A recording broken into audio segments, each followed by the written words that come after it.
Agency. It is an organization, it's one of 9 nationally, which resettles refugees in local United States. We were founded in 1932, and we're called the International Rescue Committee because we have folks that are in countries all around the world, including in harm's way, helping the refugees. We have been in Wichita since 2012, and really since the end of 2011. And during that time, we have resettled more than 1,600 refugees in the Wichita community. Many of them, they have a well-founded fear of violent persecution based on race, religion, membership in a social group, or their political beliefs. They've been certified by the UN as refugees. They cannot return to their country of origin, and the country where they're living will not accept them as residents. So they're allowing them to live there, but they cannot work and they cannot go to school. The countries which all the information through inter-department checks to make sure that those folks are safe before they arrive here. When they arrive in the United States, they are legal refugees and they can work from the day they get off the airplane. After 5 years, they can apply for citizenship. So they have a path to citizenship, and we will be working with the city, hopefully in the future, to help many of those refugees become citizens. We've begun to do that already. We have an immigration department. We've helped 57 people through that process in the past year, and we expect to see many more of those in this community. And we're also helping those who are not refugees but who are eligible for citizenship. We think that's extremely important. We offer caseworker services. We help them sign for Social Security, help them get their kids into schools. We've helped them with the school district. We help them in a number of ways with our caseworker services. We have employment services. We help them find jobs. Within 180 days, 80% of those that have come here have found what are called entry-level jobs. I call them low-wage jobs, but be that as it may, they're able to sustain their lives. We also have English as second language courses. We teach cultural orientation, everything that's necessary to help them get started here. We help them get their first housing. We have to follow the State Department rules as human health services rules. Those departments have to be up to snuff. And they're new Americans. And I just wanted to bring that report to you, and if you had any questions about what we're doing, we will be going to the council again. I will say this past June 20th, the Wichita mayor proclaimed June 20th as World Refugee Day in Wichita, and my understanding is that was supported by all the members of the city council. Very good. Does anybody have any questions? Seeing none, thank you, Harold. Appreciate it very much. Thank you. Are there any off-agenda items? Sir, please come to the podium. Give us your name and address.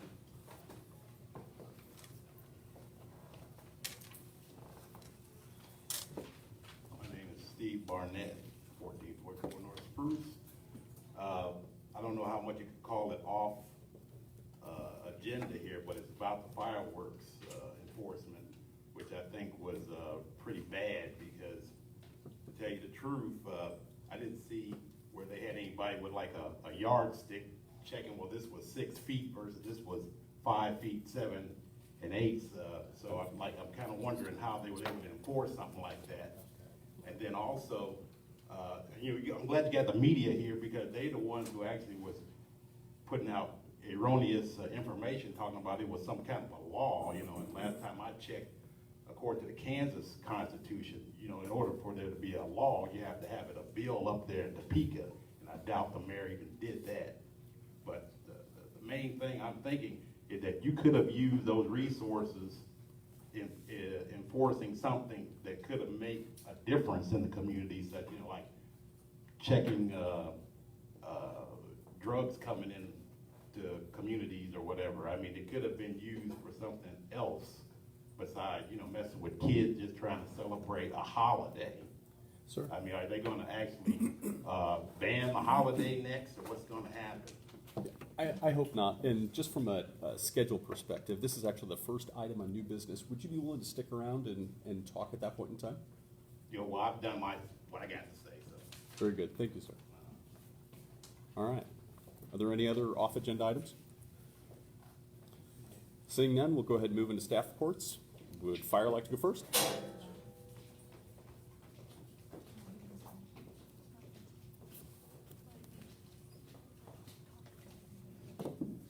Good evening. My name is Michael Holscher. I am the lieutenant at Station 10 at 21st and Hillside. Will not be talking about the fireworks. This is Fire Marshal Chief Stuart Bevis. He'll be taking care of all that. We're looking for the information from District 1 from the month of September. We did get the stats out this afternoon.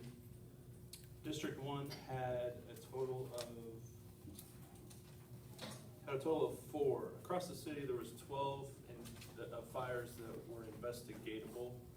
As we've talked before, there's some criteria that has to be met in order for us to investigate the fire. For example, if someone's hurt, dollar amount lost, if we know who was, in the case of an arson, if we know who did it. So there's 12 across the city. 4 of them came from District 1. And fortunately, one was accidental. 3 were incendiary.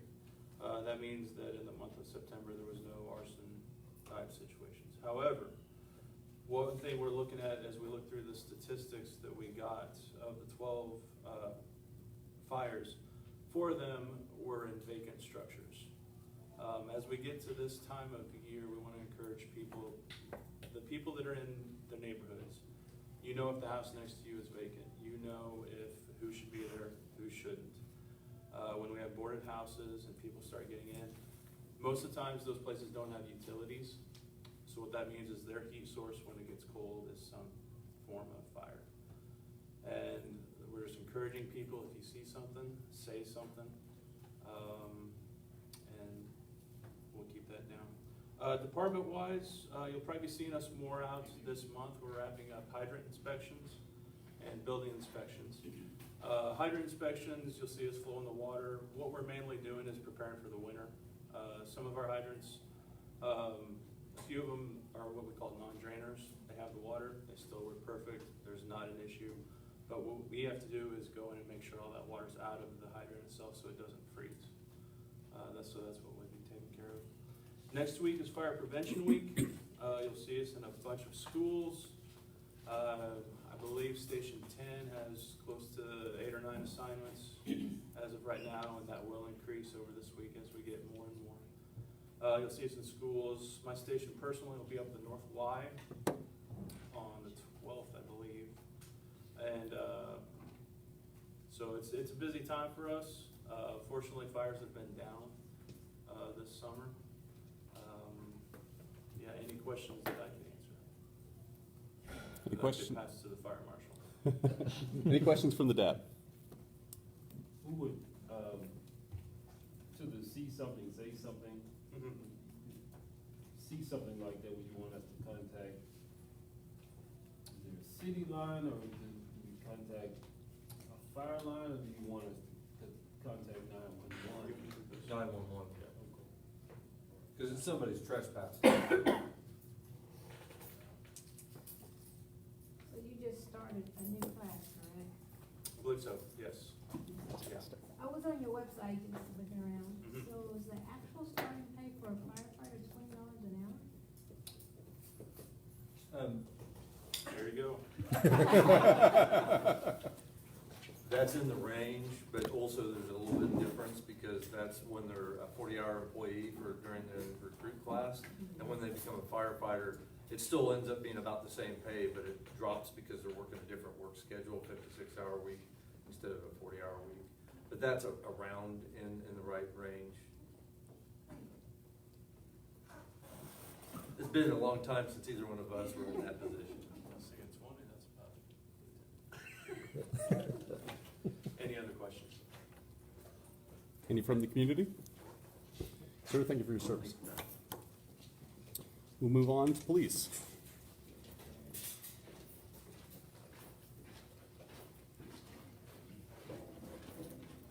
Good evening, I'm Officer Chad Burnett, I'm the community police officer for 45 beat.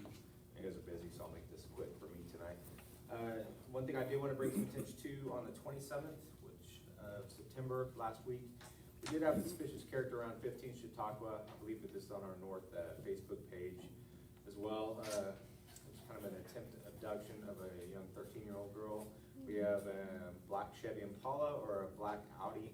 We do have some still shots from some folks who had a video from on the residences. And those should be on the page there as well, but we're just kind of alerting everybody kind of in the area. We don't have anything else to go on off of it right now. It's a black Millens 50s with green hat and glasses. We don't have a tag or anything else associated with it right now, so we're still on the lookout for that. We did all the north side, east, west, south, all of us hung out the open streets Wichita on the 23rd. We hung out down there with the community for 5 hours. A lot of us on bikes and we just walked around talking to people, which was a really good time. And the only thing I have is I say this every once in a while when I'm here, because we're gonna have an impact meeting at a drive-by in the 1400 block of Harding. That's my second drive-by that I've had there in the past like 4 months. They're not associated at all, but we are gonna put an impact meeting on tomorrow. Impact meetings, if we haven't talked about it before, just kind of impromptu meetings that we put together to let the community know a little bit about what's going on, squish any rumors, get some good witness information, give some people a chance that maybe are not comfortable with calling 911 to talk to us, or maybe talk to me when I pull them aside. So, but that'll be tomorrow at 5:30 in the 1400 block party. If anybody's interested in coming, Okay. I'll take questions if you got them. Any questions from the board? From Deb? Seeing none, any from the community? All right, Thank you. thank you very much. Thanks for your service.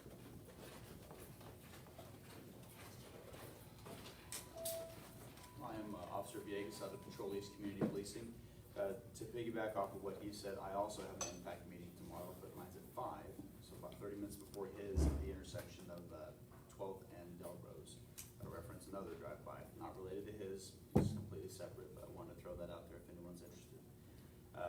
I'm also going to piggyback off of fire because in speaking about the vacant residences, we've had a burglary hotspot near the area of First and Grove. Most of the properties that were burglarized were vacant, and we're having an issue with some squatters down there. We're trying to get our homeless outreach team out to get some resources available to some folks, but interestingly enough, they're actually taking items from the homes instead of just staying in there. So we've tried to use the same mantra: say something, see something, contact 911 if you see that vacant properties being broken into, because we're not going to be able to head it off now. They're going to start lighting fires to keep themselves warm in the wintertime, so just it continues that problem. For us, on those burglaries, the most common day was Mondays. So after the weekend's over, that's when they're coming in.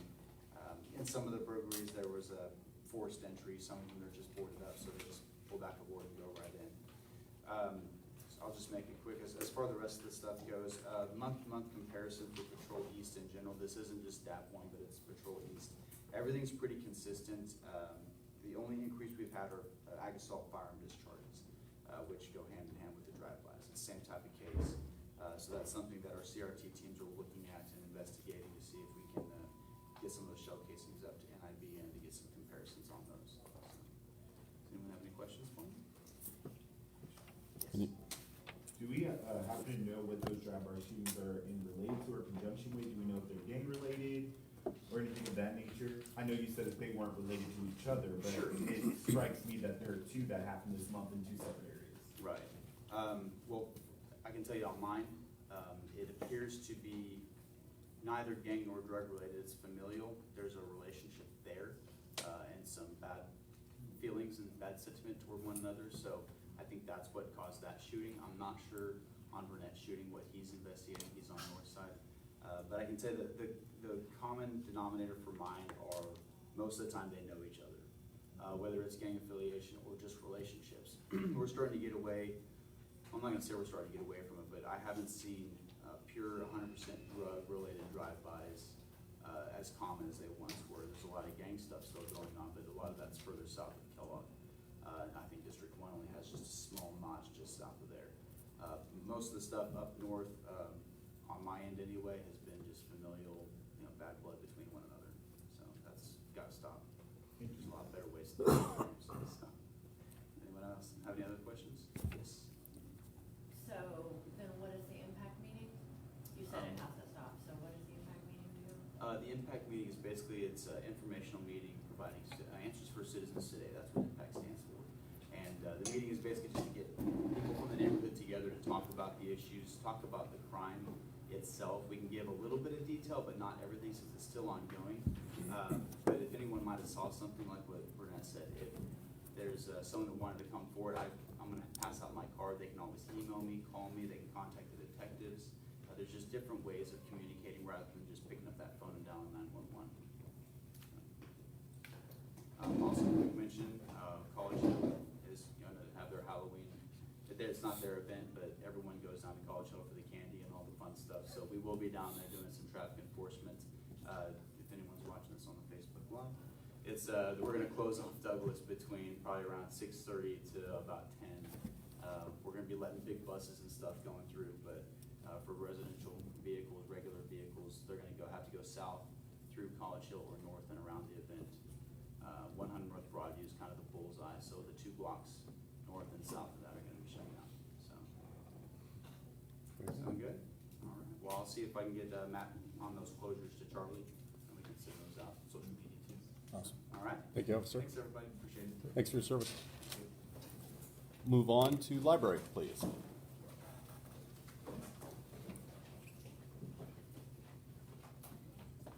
Ann Ethan from the library. Big news over at the Maya Angelou Branch. We got repainted last Sunday and Monday. We don't even have the pictures back up on the walls yet because they said it would take at least a week to fully dry. But it looks really nice. Library-wide, the big read is underway. Copies of the book. The book is called Station 11. The author's name is Emily St. John Mandel. There are books available for free if you want to attend the next featured Big Read event, which is Shakespeare in the Modern World. This coming Sunday, October 7th, 2 to 4 p.m. at the Center for the Performing Arts, 9112 East Central. That is a different location than what's on the front cover of your calendar, so make sure you don't go to Wichita Community Theater. There's lots and lots of Big Read activities. Various branches will be showing a number of different movies about post-apocalyptic times. There's book discussions. There's going to be a series of discussions about how well prepared are we for future disasters, whether it's influenza, natural disasters, and terroristic threats. Lots and lots of things happening. Pick up a copy of this at the library. That's all I've got. Very good. Questions? Any questions on the deb? In the community? Thank you very much. All right. Park and Rec.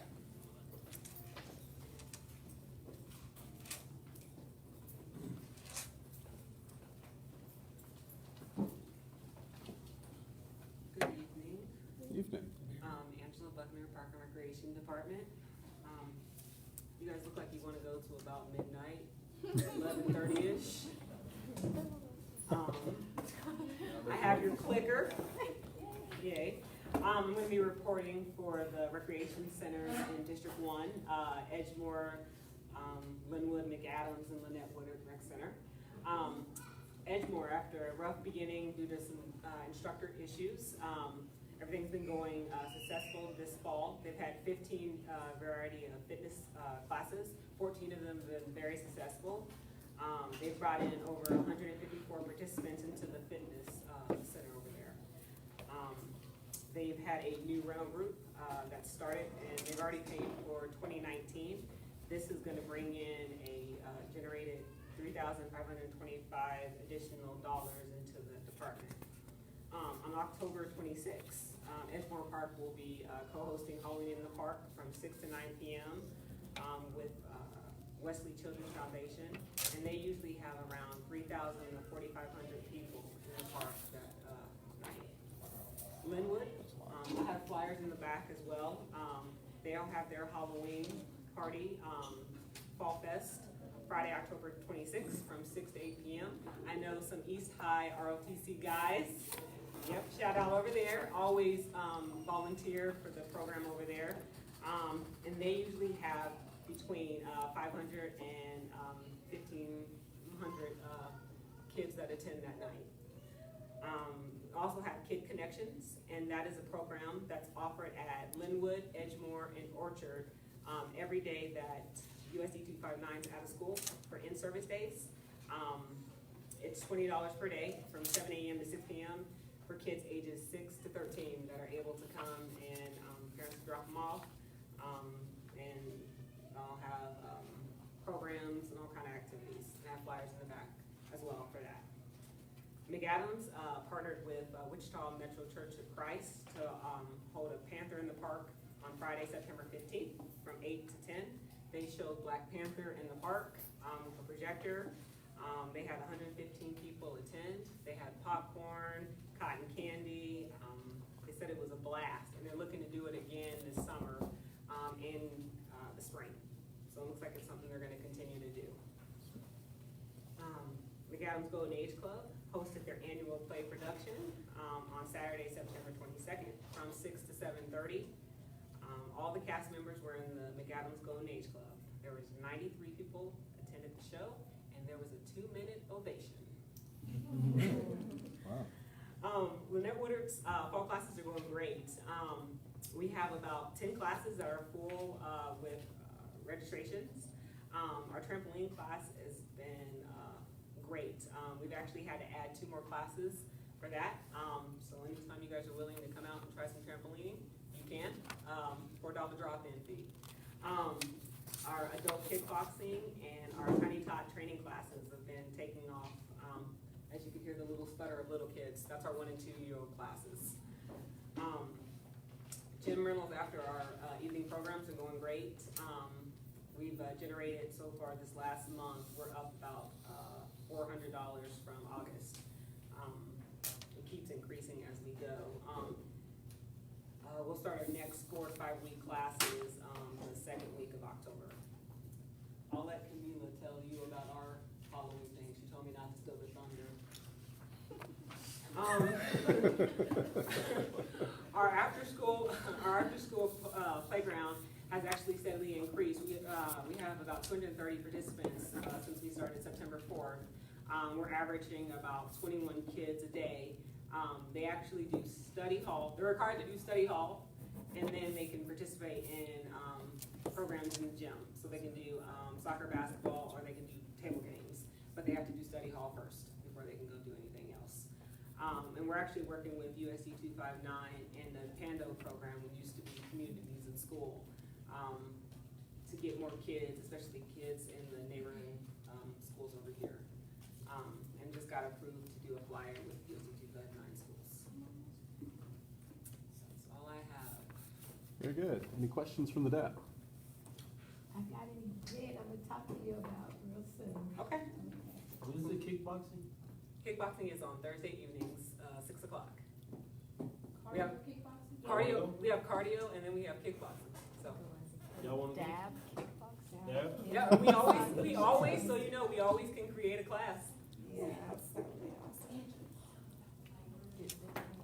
Oh, so just so you know, we have a librarian class on Wednesday evenings. All the librarians at Wichita State actually came and they wanted to create a class, and we created one on Wednesday evenings for them. And it's actually the dean of librarians, the assistant dean, and all the people underneath her. Yeah. Really? They come. That's neat. Great. What happens in that meeting? What do we do? No, they actually take boxing. So it's a boxing class. It's like, It's a boxing class. It's a group boxing class. I was like, yeah, okay. Yeah, no, Okay. It's a tough yeah, job. it's a boxing class. I was like, What does it cost for the Thursday night? So it's $16. It's a $16 class for 5 weeks. Yeah. Did you ever put that class together to help me with my jump shot? Yeah, anytime. We're right over there. Any other questions from the community? All right. Thank you very much. All right, we'll move into new business. Item number 7, fireworks enhanced enforcement. And we will hear from the deputy chief. Thanks for coming, sir. Gonna get everything going. Okay, so, my name's Stuart Bevis, I'm the fire marshal for the Wichita Fire Department. And, as mentioned, I'm here to talk about the enhanced enforcement, but I guess we'll sort of set the stage a little bit. As you guys are all probably aware, last year we started looking at the ordinance, trying to see, if maybe we needed to make some changes. The department made a couple different, presentations to the council. And then at one point, we had a couple different options, and we came out to the DABs to get input from all the DABs, and we went back to the council, and we ended up with what we came out with near the end of May to put in effect, so we have this new ordinance with some changes for this year. So this program will be a little bit of what we call an after-action review to give you all sort of a snapshot of what occurred during the 4th of July this year. There's a lot more data than what I'm going to present, so if there's something specific, I'll be more than happy to answer. And then later on, maybe we can distribute some other information. You guys good? Yes. Okay. So, as I said, during this last holiday, we joined with the fire department and the police department, worked together to basically try to enhance the enforcement. One thing that was brought up during the council meetings is that we've had this rule about, it's been in the ordinances forever about what fireworks are legal in the city of Wichita. Currently, it's the 6-foot rule. We don't need a yardstick, as the speaker said earlier, because we approve everything. And so we test it to say it's 6 foot, and then we have a list saying it's not on the list, it's illegal. Also, if it says a couple things on the label, like shoots flaming balls, that's a thing that we know it's illegal. So we work together to do the enforcement, and we're going to review it here in this presentation. The enforcement plan, the reason for it was to improve safety by enforcing the amended fireworks ordinance and to deter the illegal use of the fireworks and educate the public. To educate the public, we did a lot of things. We had a media blitz, we were on social media, interviews. As I was talking with our friends in the media that were here, I was hoarse by the end of the week, all the media time I was doing. We even had our communications team with the city spent some money on marketing, on Google, to where there'd be searches coming up about the fireworks ordinance, everything we could do to try to spread the word so people were aware of the changes. Even though we didn't change what was legal, we were telling them, we will be out there, we will be writing tickets. That was a big difference because we did not have the staff in the past to do that, but the change the ordinance, being able to supply funds to pay for the enforcement meant we're going to be out writing tickets. What we designed our plan under is that we had 22 teams, typically of one fire officer, one police officer going out. They were assigned to each fire station's general area, so that means they're interspersed between different district council districts. During this time frame, dispatch reached over 1,400 calls of complaints for fireworks. Now granted, some of those are going to be repeat calls. And also this year, we had a lot more than in the past, but we also had an extra day. They added an extra day to the days that they had that complaint line going. This year, we had 51 injuries reported to the local hospitals. That's an increase of 15. Once again, mortars, fireworks, or firecrackers are two of the biggest, and sparklers are the top 3 injury causers. We had 17 more incidents with fireworks, but that's everything. It's not just structure fires. That's if somebody saw smoke and they called it in. It was a noise call. Those are actually calls that we're dispatching crews on. That we had 17 more this year than the previous year. We did have a dollar loss that was less this year, but that's sort of a misnomer because during the time frame that we tracked the stats from June 27th to July 5th, the loss was much less. But on July 6th, we had a $420,000 house fire in northeast Wichita, and due to a bottle rocket, which is illegal in the entire state, on a shape shingle roof, which is the horrible storm of everything that's going wrong. We did, during our enforcement efforts, we did write 138 citations. I've actually had some numbers say 144. There's sort of a glitch when we look at the different things, because we wrote some outside of the enforcement time, and so they all sort of gets confused in there. We did have, when I said about the complaint calls, it was a 57% increase in complaint calls. I sort of think some of that, not only to the fact that we had the complaint line going an extra day, but also the fact that we advertised it so much that hopefully we got people's attention, at least in that part. This is just a graphic showing where the citations, roughly where the citations were written in the city. So you can see we were scattered throughout the entire level of the city. I know that in some instances on the 3rd, because the enforcement is only on the 3rd and the 4th is when we had the teams out doing the enforcement, that at least in one instance, I had crews in the 3rd that were in the far eastern part, from the laser over here, and they weren't having any complaint calls or anything to track down, so they started gravitating towards the area where we had the complaint calls. And that happened on the 4th as well. As the complaint calls died down in one area, we started gravitating to the other areas. This is just a breakdown of the citations in each of the DABs, showing that here in District 1 we had 14 citations issued during the enforcement time, and then down to, I guess District 4 had the most at 29. There's many instances where the enforcement